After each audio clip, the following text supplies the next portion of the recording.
What's up guys, it's Pliskin Boy here, and today we're doing another Q&A. So the next question is asking about what was the most disturbing moment in a video game.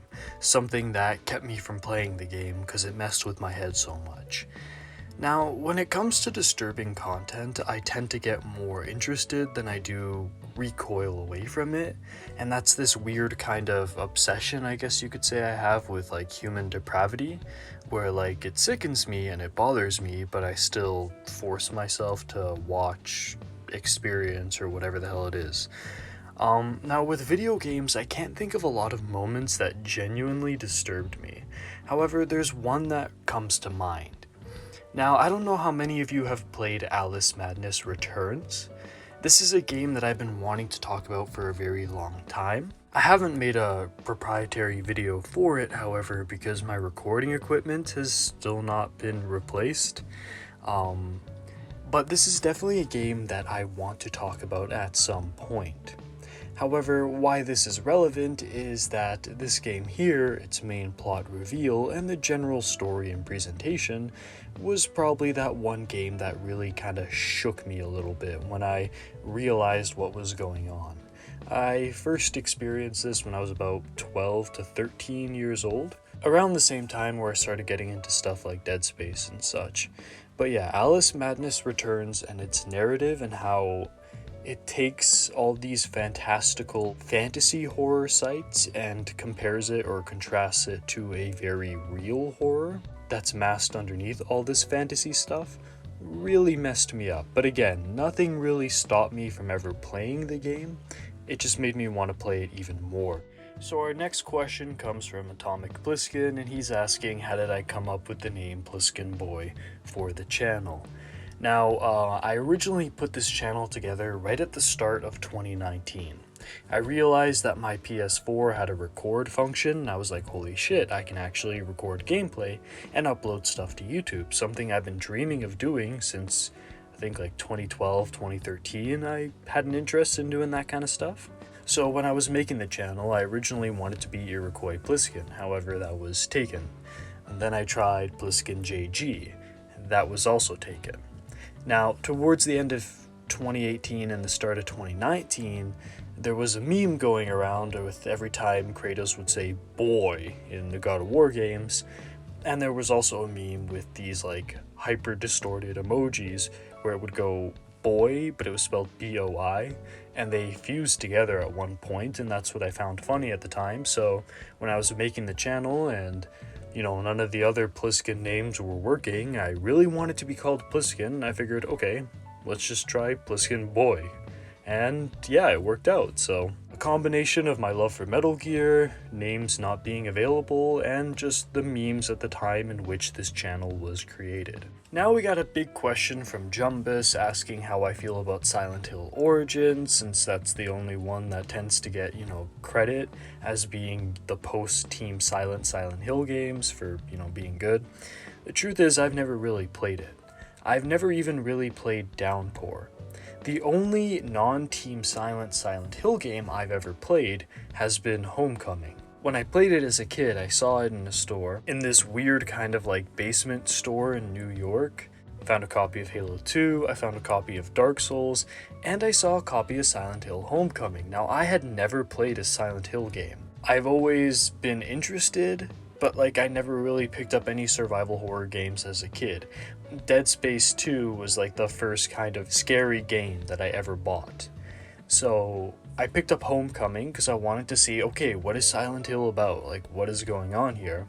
And I didn't really make it past the first level in the graveyard because it was just confusing, I got lost, and I got kind of bored.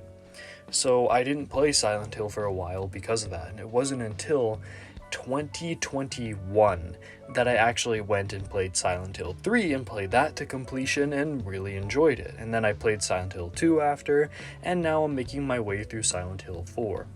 So yeah, I can't really talk about Silent Hill Origins because I've never really played it. It does look like it has some really cool unlockable costumes, and I'm always a big fan of that, so that's something. Now, Chico Bico's asking us if I've ever played any Yakuza games. Now, the answer is confusing, but I'll explain. Yes and no. Now, I myself have only really played through about like the first quarter of Yakuza 0. I played a little bit of 7, a little bit of 5, but in different orders, because the truth is, I'm not really the Yakuza player in my household. My little brother is. He has completed, and when I say completed, I mean 100%ed almost every single Yakuza game in existence, and this is including Judgment. So I usually sit in the room while he's playing and I'll watch. So I've experienced the Yakuza games. I've, been there. I know so much about them. I know the different characters, the play styles. I can tell you that Yakuza 5 is one of the best games, bang for your buck, to get on PlayStation 3, because that's like 5 different games in one, all of them being fantastic. But yeah, I haven't really played any on my own. I want to play them more often, especially Yakuza 5, just because it's really that good of a game. However, actually, you know what? I've been playing Yakuza 2 on PlayStation 2 recently, just because I like the novelty of something so ambitious trying to be done on PlayStation 2, and I've been having a lot of fun with it. So yes, I do play the Yakuza games, but not in the same way that I play Metal Gear or Halo or Resident Evil. Leon Wick is asking us now, what are some of my favorite action movies? John Wick 2 is the first one to come to mind, mostly because of the arming scene in Italy. I like the featuring of the Benelli M4, one of my favorite guns. I like the antagonist. It's just a nice setup. It's the perfect balance of grounded and over the top. Whereas John Wick 3 forward, it's a little kind of silly and too fantasy-like. But yeah, I really like John Wick 2. Predator is not only one of my favorite action movies, but probably one of the greatest films of all time. The way it's filmed, the details you pick up on later on, it's all really freaking good. I like how it's a subversion of 80s cinema tropes, whereas a lot of people just kind of chalk up Predator to being another one of those, oh yeah, big shirtless muscle man action movies where, it's all just bronze and stuff like that. It's actually the opposite. You see, you have these guys coming in with their machismo and bravado, and you see how lethal they are. However, when they're faced up against the Predator, all these guys that rely on their strength, their machismo, all that kind of shit, goes out the window and they all die. And it's only the one among them who is willing to tap into his brains and accept that he is not the biggest fish in the pond and play things smart and drop the whole macho act that ends up surviving and beating the Predator. So I think Predator is also really unique from that aspect too. Then I also really like Inception because there are just so many different action set pieces all strung together by a genius plot that is just so satisfying to watch and rewatch again and again. So yeah, if I had to give 3 movies, John Wick 2, Predator, and Inception. Now we got more of a demand from this guy called Doom saying stop with the soft porn memes. Dude, I have no idea what you're talking about. Nice titties. Gay sex. Disgusting. Because I'm a stud. I'm ballsy. I don't take no shit from anyone. I smoke my stogie anywhere I want. I don't have to find a hideout place like you. Now, Garcia is asking us if I ever got the Big Boss rank in Metal Gear Solid 2, which is a fair question because, Metal Gear Solid 2 is my favorite and I play that all the time. The truth is, absolutely not. I do not even pay attention to the rankings in Metal Gear Solid 2 because it is a very, very long game.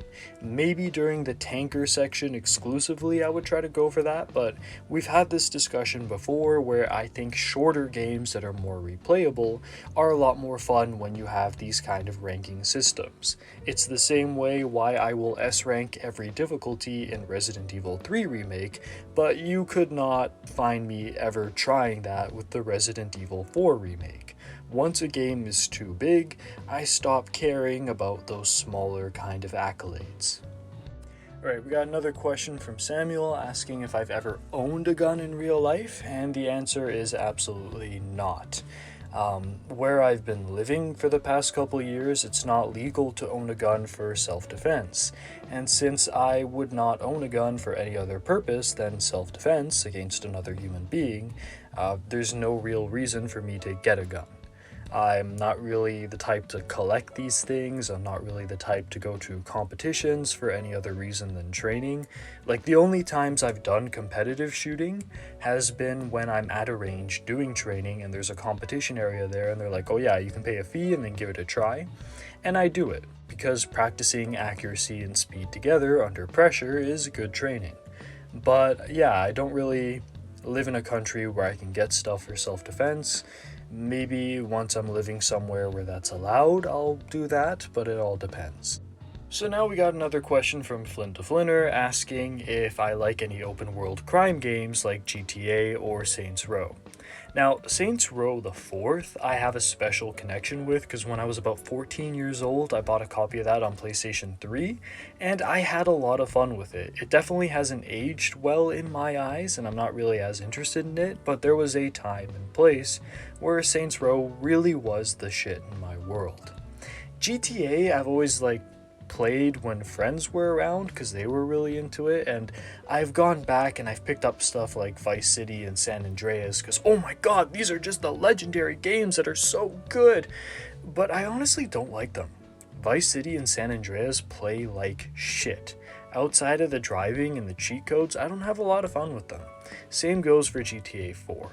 GTA 5, I mean, there was a time and place like Saints Row where I enjoyed it, but not really. I'm just not really a big fan of Rockstar games. I mean, I enjoy Manhunt, Red Dead Revolver, Red Dead Redemption, and Red Dead Redemption 2 are all games that I enjoy. But the GTA franchise, I'm not even really that excited for GTA 6. I see all this clickbait and hype over it, and it's like, you're making a game that's like a parody of modern day society. And while this has worked with older GTA games, things are kind of just different now. Because GTA 6 is making fun of stuff that I and most likely you have to deal with on a regular basis. These fucking schizophrenics and tattoos that just randomly commit violence in the street. Neighbors getting ready to kill each other. Barely being able to go outside without crazy shit happening to and around you. It's just not fun. So why would I want to play a game that reminds me of that? I don't really know. The closest thing to an open world crime game that I enjoy would probably be Red Dead Redemption 2, but that's more so because it's a kind of survival story-driven cowboy game that I like it for, and it has really detailed guns and the maintenance of them and a whole bunch of stuff like that that I enjoy. But yeah, I'm not really a GTA guy. GamerVet extends on this question by asking me about true crime and sleeping dogs. True crime I've never tried, however sleeping dogs I really fucking like, because it has that in-depth combat system, the story is really good, the whole police versus, crime points, but at the same time, I don't really classify this as a open world crime game as I do an open world undercover cop game. So because of that, and again, it's not really the open world I enjoy, it's more so just the hand-to-hand combat that's really fun and addicting. So sleeping dogs I really do like, definitely more than GTA, Saints Row, True Crime, just because I feel like there's a lot more depth with its mechanics, and because of that I can enjoy it a lot more. Now we have Veselikov asking me if I've watched the Snake Soup Metal Gear Solid 5 video. I don't know what or who the Snake Soup is. I'll look into it if you think it's a video that, looks at Metal Gear Solid 5 from a unique and fun way. But yeah, I've never heard of this, so I'll have to check it out. Now we have a final thing from Dead Spacho, just checking in on me. Thanks for that, by the way. Asking if I'm on any medication for all the medical issues I've been having recently. I am on some medication, nothing I have to take for, the rest of my life, just a couple weeks. I'm recovering, I'm okay, but still, thank you for checking in. And on that note, that's the end of this time's Q&A. I'll see you guys in the next video. This has been Pliskin Boy. Now you know where that name comes from. Over and out. This is Solid Snake. Hey, subscribe to Pliskin Boy. God damn it. You heard him.